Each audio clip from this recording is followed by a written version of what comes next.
more beings are experiencing higher levels of consciousness, a natural question that arises is, where is this all heading to? What can this all add up to? Are experiences such as unity consciousness meant to be a utopian fantasy? Or can that be a living reality that's brought into the manifested world by a unified consciousness? So today I'm going to be explaining what unity consciousness is and demystifying how that can become a living paradigm. Popular terms in the spirit of this age, such as unity consciousness, can be used so often that they lose their true meaning, and then we forget what that term was actually defining in the first place. It's when this happens that then we begin to project both our hopes or our fears onto these concepts. And with unity consciousness, what tends to happen is it becomes this larger than life reality that is almost like a peak experience that we are meant to always reside in. And unity consciousness doesn't have to be so unattainable and unrealistic. Unity consciousness is actually the equilibrium within the body-mind, meaning the hemispheres within our body have come to an equal stabilized state. And by doing so, we've reached enlightenment. Now, enlightenment is when we have awakened into the level of consciousness known as oneness. And oneness is the full-fledged, fully illuminated state of awareness that we are all source. Everything is source. It's all the one experiencing itself as the many.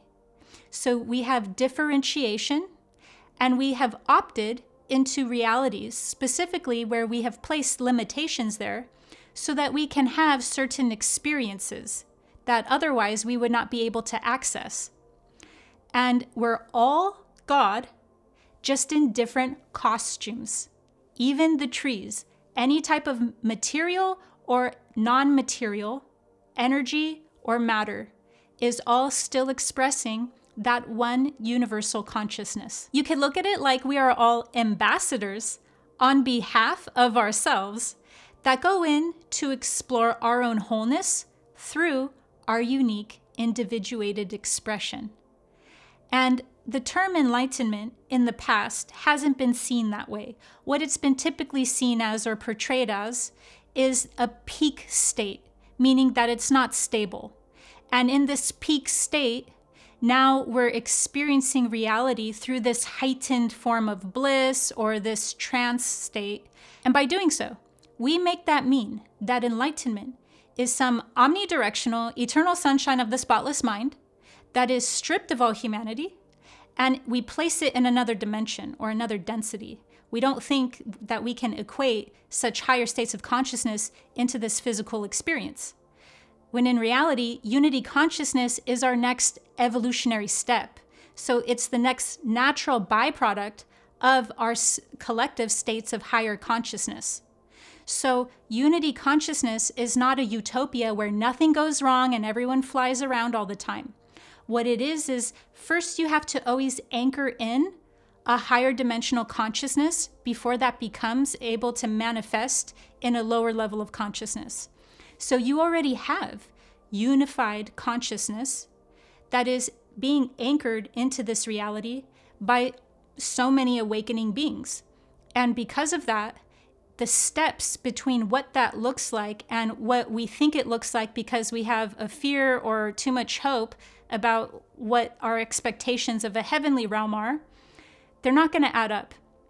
We're expecting too much from a different density and a different dimension that we want to bring into here. So unity consciousness is already happening, and we're anchoring that level of being in here, and then our actions create that manifestation.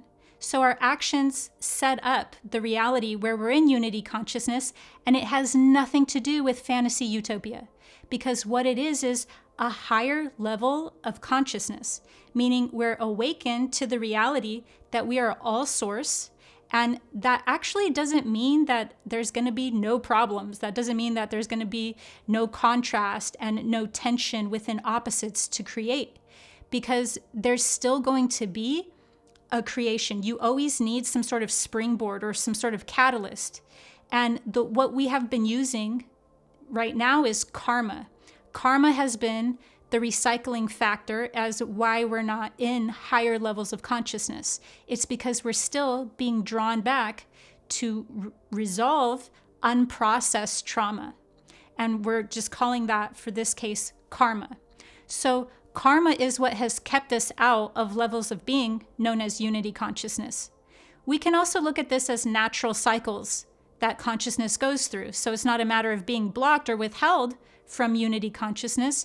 It's more so our natural, gradual, evolutionary process. But there's still going to be karma in unity consciousness or higher states of consciousness. Karma is not going to be playing the same exact role. Karma plays a role here of us going, okay, you didn't awaken into unity consciousness, so you are drawing forth to you the experiences to wake you up into the oneness. That's what karma does. Whatever way anyone wants to explain karma in all the many facets that karma can be defined in, what karma's doing is showing you what you have unbalanced that will ultimately give you the opportunity to awaken into unity consciousness. So it's showing you, and we look at it typically like a bad guy, like, oh, you get what you deserve. But really, whether it shows up as a good guy or a bad guy, what it's really doing is going, oh, do you know that the other person is you? Have you experienced what the other person has felt due to you? And vice versa. So karma's always acting as the catalyst to awaken us into unity consciousness. And because of that, karma is bringing to us whatever still needs to be processed within our own consciousness until it's refined enough to be blossomed into the state of unity consciousness. Once we're in the state of unity consciousness and we're operating from that level of reality, what happens is karma now becomes the oppositional catalyst. It becomes the springboard that pushes us more and more into our dharma. So karma still exists. It's just playing a more exalted role, you could look at it.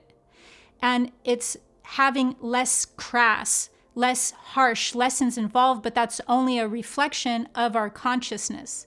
So there is always going to be some sort of challenges, because challenges, aka in this way, karma, is pushing us into dharma, pushing us into our own evolution. So there's always going to be a dance between karma and dharma for us to evolve.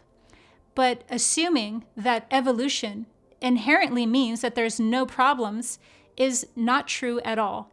And now when we operate from there, we think that unity consciousness is some la-la fairy tale. In my indie film, which was recently given an award by me, Developing Multidimensional Awareness, I traverse the harrowing terrain between synthetic social engineering and organic unprocessed wounding, and how these two forces are inverted mirrors of one another that are being used right now as the collective karma in order for us to either ascend or descend, evolve or devolve. And we can harness these energies into a conscious manner, meaning that we will apply nuance to the fact that what we are seeing in the external most of the time is social engineering that is still reflecting some sort of organic process that's happening within our own collective psyche.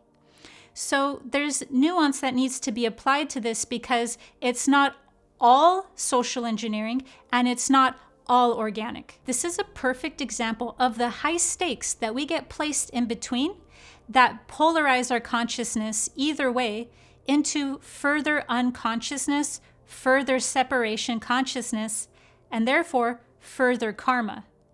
Whereas in enlightenment, if you have a collective or a community, whatever, that's operating from an enlightened state of being, there's still going to be oppositional forces.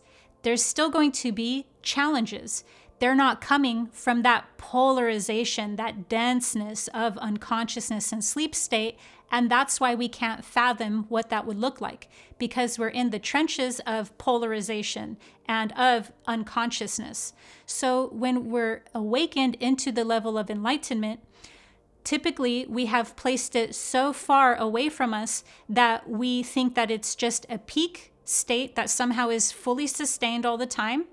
And when we make this error, now we don't believe that we can actually have a stabilized form of enlightenment aka unity consciousness, where there's still going to be growth involved, or there's still going to be levels of karma that catapult us further into dharma. Now, there's two reasons why we come to this conclusion. The first is paradigm blindness. Paradigm blindness is when we are blinded and blocked off from the ability to envision or to visualize what a collective experience of unity consciousness would be like. We can't envision what those trials or what those challenges would look like, and so we just think that it's some other dimensional, one-dimensional heavenly realm. The second reason is trauma in the nervous system that is recycling itself, therefore not allowing us to access higher order thinking. And this is why healing is such a prominent theme within the spirit of this age, because healing takes place on all levels of our energy field. And in particular, the one that's getting the most attention now, and rightfully so, is the nervous system. The nervous system cannot conceive beyond its level of perception. And if it's in a traumatic state, then it's not going to be able to perceive what is beyond that traumatic state. And so the nervous system being healed right now through the wisdom and the information, we're becoming all trauma informed right now, especially those who are awakening, understand the crucialness of healing, because healing and awakening go hand in hand. And because of that, the more a being heals their nervous system's response of fight or flight and freeze, then what they're doing is being able to access new versions of reality. So many of us believe that unity consciousness is only a peak experience, and because of that, it's not sustainable and there's no growth in it. In other words, they believe that unity consciousness is already in its final form. That's not the case.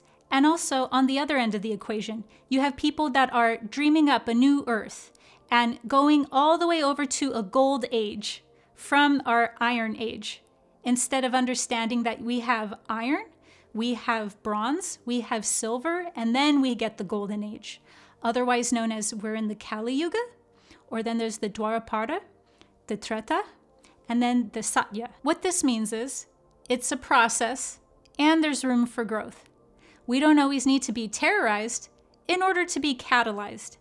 And each age offers its own wellspring of experiences that can only be accessed within that level of consciousness. So it's also an honor. When we're in unity consciousness, that does not mean that there's any finality to it. It simply becomes the new standard.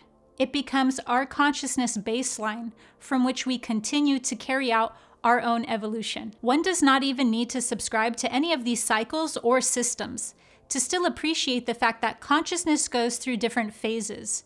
And when consciousness is in one phase, there will be certain themes that are being played out and certain dynamics, versus when consciousness is in a completely different phase. And there will also be different themes and different dynamics in that phase as well. And so when we're in a certain level of consciousness and we're drawing forth a really higher level, like a completely different experience, it may seem too woo because it takes so many different phases of consciousness in order to draw that golden age or that level of reality into our manifestation. And so what happens is matter and spirit meet in the middle. And in this new age that we're in, we're harnessing higher levels of consciousness into the physical realm for the specific purpose of bringing that into this reality as a viable, sustainable, stable level of being. The state of oneness is still aware of differentiation. It does not surrender its sovereignty nor its discernment. In fact, the unique expression and individuality of each being is appreciated more and understood to contribute their own nature and innovation to the whole. This is how unity consciousness creates a new earth, by each being learning to live from their own nature, their own individual talents, their attributes, their creative freedom. You cannot have a reality that is out of alignment when you have the people that make up that reality in alignment with their own highest potential, their own power and purpose. This is what a collective operating from unity consciousness looks like. In this way, unity is not a restrictive, assimilated groupthink, but rather the holistic intelligence of an awakened being. So instead of looking at unity consciousness as this psychosis that's being dreamt up in the astral, we can look at it more like when beings are operating now from the unified field of consciousness, that oneness that now creates its newer level of karma to springboard us further into dharma. I hope this has helped you springboard into your dharma. Make sure to subscribe to my channel for higher dimensional guidance through spiritual awakenings. See you next time.